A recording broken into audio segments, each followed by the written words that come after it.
So, I have an idea of what we're going to do for a series. It's going to be a long series. I'm going to have to talk loud, right? One of my preaching professors years ago in seminary, she came up with an idea of assignment for her students, and it was preach the whole Bible in one sermon. So that's quite a challenge. Tell the story of the Bible, the whole story, within 20 minutes, right? And she did it, and it was awesome. I mean, she started from Genesis and Revelation. Of course, she was only hitting the high points, the most important, but it just flowed so nicely, and I thought, man, I wish I could do that. I still haven't been able to do it. But what we're going to do is on Friday mornings, I'm going to hit the high points of the Bible, cover to cover. The stories I find the most interesting. An Old Testament professor of mine once said, all of the Bible is inspired, but some of it's more inspiring than others. So we're going to be hitting the parts of the Bible that I think are inspiring, and also parts that you may not have heard of certain little details, and that's what I'm going to try to get at. Hopefully this morning I will do that. There are three things I'm going to need your help with as we do this series, all right? Number one, whatever story I talk about in the Bible, if when I'm done, I don't point to Jesus, I haven't done my job. For example, some people will talk about David, right? And so they'll basically say, David was good here, you be good here. David was bad here, don't be bad like David. And then their sermon or their study's over with. Well, they haven't finished the job. They haven't got the tap. They just won by points, right? So I think that when you talk about David, you're not done until you talk about Jesus, because everything in the Old Testament needs to point to Jesus. That's the whole point of the Old Testament or the Hebrew Bible. So I need your help with that. Make sure if I don't do that, if I don't point to Jesus, then you need to say, oh, come on, you didn't finish the job. Number two, you're going to hear me say this a lot, and this is the saying, the Old Testament is the New Testament concealed, and the New Testament is the Old Testament revealed. The last part of it, we got that. The New Testament is simply the true revelation of the Old Testament. But the first part I said is kind of tricky, and the first part that I said is the Old Testament is the New Testament concealed. In other words, if you look closely enough at the Old Testament, you can find Jesus. He's hidden there. But if I'm doing my job and you're doing your job, think Isaiah 53. That's talking about Jesus, the suffering servant. All right, so that's number two. I'll need your help with that to make sure that we're doing that. And number three, this is a great time for us to read the whole Bible. You know, it's funny, I didn't read the complete whole Bible until I had already graduated from seminary. Now, I knew certain parts of it like the back of my hand, right? But I had never read it cover to cover. And I'm thinking, you call yourself a Christian and you've never read the whole Bible. Like if I were a Muslim, I would need to read the whole Quran. You know what I'm saying? So this is an opportunity for you to do that if you haven't done that ever, just to say you've done it, right? Now, here's an idea. You can buy off of Amazon the chronological Bible.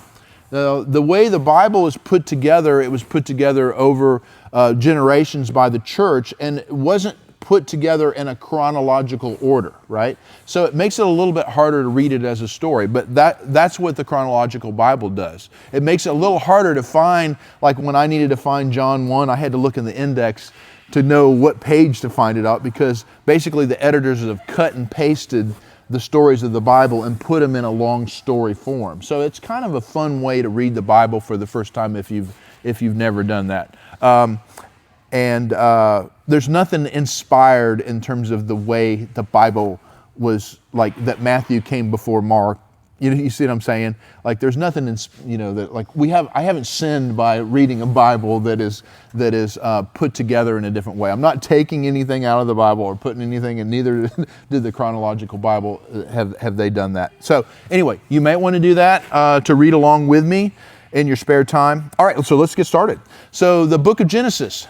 Right off from the very beginning, we learn that there are two creation accounts in the book of Genesis. The first creation account and the second creation account. Now, some will say, hey, there's a problem. What's wrong? Why? Is there heirs in the first? Are there heirs in the first account? Is that why you have to have a second account of creation? Of course not. I've got two eyes, don't I? Right? I have two eyes for perspective, for depth.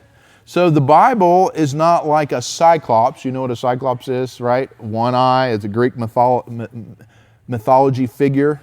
So the Bible right off from the beginning is showing us that it has a different purpose. It's giving us perspective.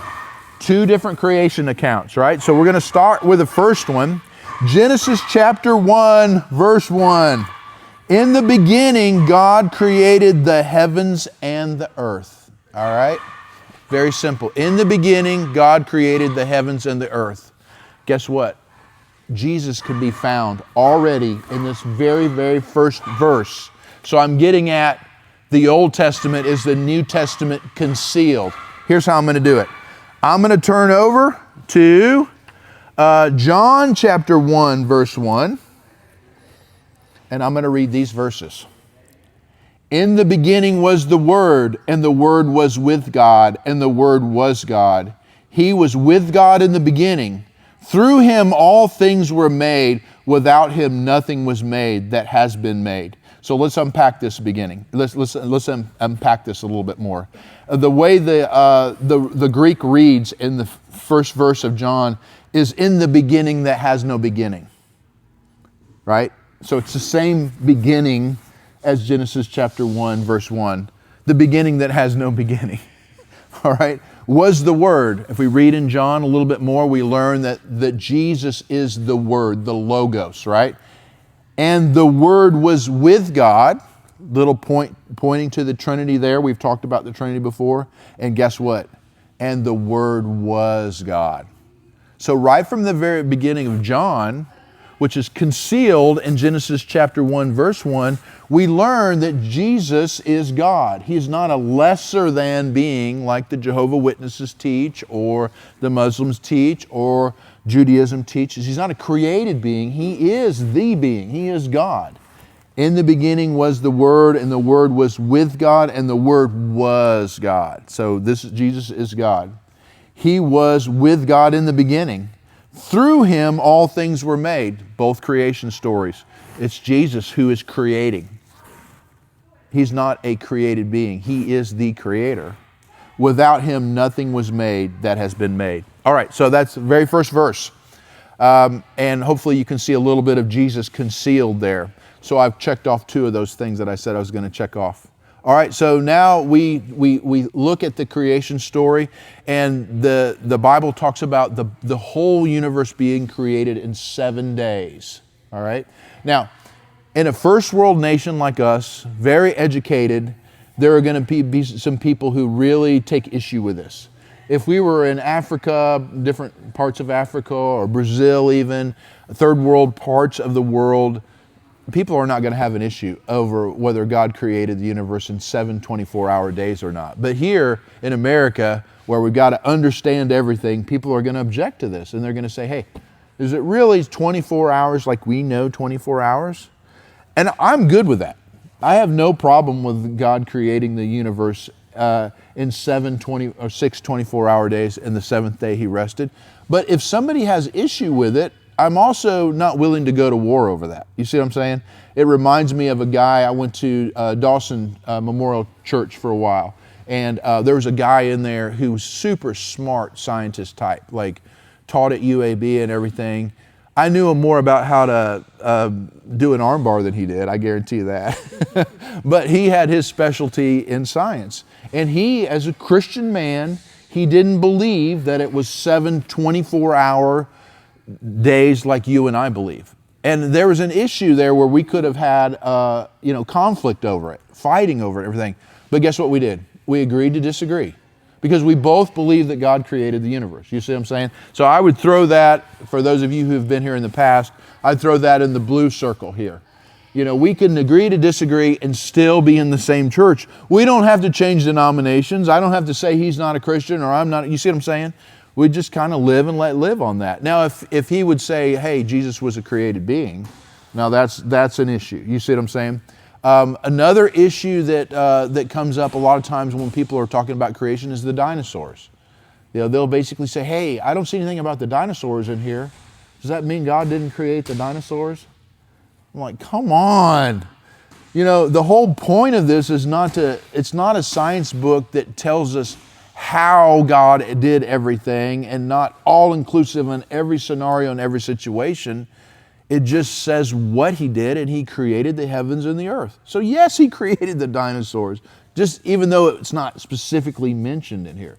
And again, it's not an issue I think in our day and time in society, people will try to hook us into some kind of a make or break argument over basically what I consider kind of peripheral issues. You see what I'm saying? So just be aware of that. The Bible doesn't answer a lot of our how questions. That's not the purpose of the Bible. The Bible in creation doesn't say how God did it.